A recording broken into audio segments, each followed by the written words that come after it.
Өнөөдөр Монгол хүн одоо дотмын 3 хүн дотмын нэг нь ядуу гэсэн ангилд орсон байна. Энэ бол олон улсын одоо байгууллагын судалгаа, Дэлхийн банкны судалгаагаар одоо статистикийн харамнаас гаргасан юм судалгаа байгаа. Албан бусаар бол 50% нь буюу 2 хүн дотмын нэг нь ядуу гэсэн ангилд орж байна. Өнөөдөр яг ард иргэдийн донд өнөөдөр нэг бол ядуу, нэг бол одоо ийм тэнгэрийн ийм л хоёр зааг байна. Дундаж давхрах гэж өнөөдөр байхгүй байна. Хөдөө орон нутагт ингэ явхад ерөөс бүх самдад би бол одоо яг бүх 21 аймаг бас нэгтгэсний дараа харах байх гэж бодож байна. Өнөөдөр манай Хинтээ аймгийн 20 гаруй нэгж дээр бол бүгд ижлэх юм байна. Нэг номерт ерөөсөө ажлын байр.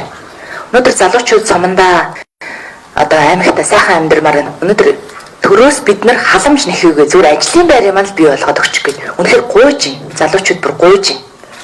Би ганцхан жишээ авахад Солонгос улсад одоо 2023 оны 5 сарын байдлаар судалгаагаар 55,000 гаруй одоо Монгол иргэд залуучууд тэнд одоо боолын ажил буюу одоо хар ажил хийж байна те бидний яриагаар. Өнөөдөр энд ажлын байр байвал өнөөдөр тэд бол заавал гадагшаа гарч ажиллахгүй. Яг тэр Солонгос улсынхаа тэр өндөр хөгжилтэй орны тэр үйлдвэр аж ахуйн нэгжүүдийн манай монголчууд энэ Монголдо хөрсөн дээрээ авчирч бид нар тэр үйлдвэрүүдийг тэр одоо ажлын байруудыг бий болгомоор байна. За хоёрдугаарт бол энэ хяналтгүй төр. Үнэхээр нэг нам засаглаад хяналтгүй төр байхаар ерөөсөө яг өнөөдрийн энэ байдал үүссэн юм байна. Гинт хулгай үүсээгүй шүү дээ. Сүүлийн 8 жил нэг нам бүх шатандаа засаглаж байгаа учраас өнөөдөр хяналтгүй төр эзэнгүй айл шиг ингээд тоноод гарч байна. Хулгайлаад тоноод дээрэндэд. Одоо өнөөдөр төрийн энэ хулгайг ярьж байна те. Тэдний мөнгө гэж бол байхгүй шүү. Уучлаарай. Тэр энэ хулгай хийж байгаа дарга нарын мөнгө гэж байхгүй шүү. Энэ бол зөвхөн ард иргэдийн татварын мөнгө, газрын баялагын мөнгө, улсын мөнгө гэж одоо татвар төлөгчдийн мөнгө болохоос ч тэдний мөнгө гэж байхгүй гэж иргэд ярьж байна. Байгалийн баялагаа тэр шүртэмжтэй хуваарлаач гэдгийг хэлж байна. Хэдхэн одоо хулгайчд нь өнөөдөр саяар ярьдаг байсан, одоо тэр бомаар ярьдаг байсан, одоо бүр их найдаар ярьж байна. Энэ хулгай бол үнэхээр хэрэг сэтэрснийг бол бүр хөгшин залуу гэлтгүй амтай болгон өнөөдөр хөдөө орон нутагт яриа сууж байна. Тэгээ энд бол өнөөдөр гац гаргалгаа байна. Энэ Солонгост ажиллаж байгаа манай энэ залуучуудын тэр одоо үйлдвэрүүдийг Монголд оруулж ирэх.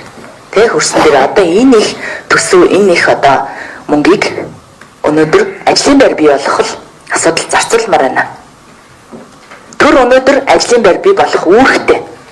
Тэгэхэд хөдөө орон нутагт бол ямар ч ажлын байр байхгүй, хэдэн төрлийн албан хаагчид суманд байна. За ганц нэгэн одоо жижиг хүнсний дэлгүүр юм уу, хуваарь бизнес эрхэлж байгаа нэг цөөхөн л ийм л байна. Өөр ямар ч ажлын байр байхгүй. Энэ дээр төрийн бодлого бүр өнөөдөр үнэхээр онцгой хэрэгтэй байна. Би тэр тусмаа ганцхан зүйлийг онцолж хэлэх гээд байгаа нь энэ гадаадд амьдарч байгаа ганцхан Солонгос улсад 55,000 хүн гэдэг чинь нэг аймаг тэр чигээр очсон байна гэсэн үг байхгүй. Тоогоор. Энэ Солонгос энэ гадаадд байж байгаа одоо монголчуудыгаа Монголд нь авчираад тэнд баригдсан тэр үйлдвэрүүдийн энд нь хөрөнгө оруулалт хийгээд тэр одоо туршлагыг нь энэ Монгол хөрсөн дээрээ буулгаж залуучуудыгаа ажлын байртай, орлоготой, ийм аз жаргалтай, элэг бүтэн гэр бүлээрээ их орондоо амьдрах ийм нөхцөлийн бүрдүүлмээр байна л гэдгийг би онцолж хэлмээр байна.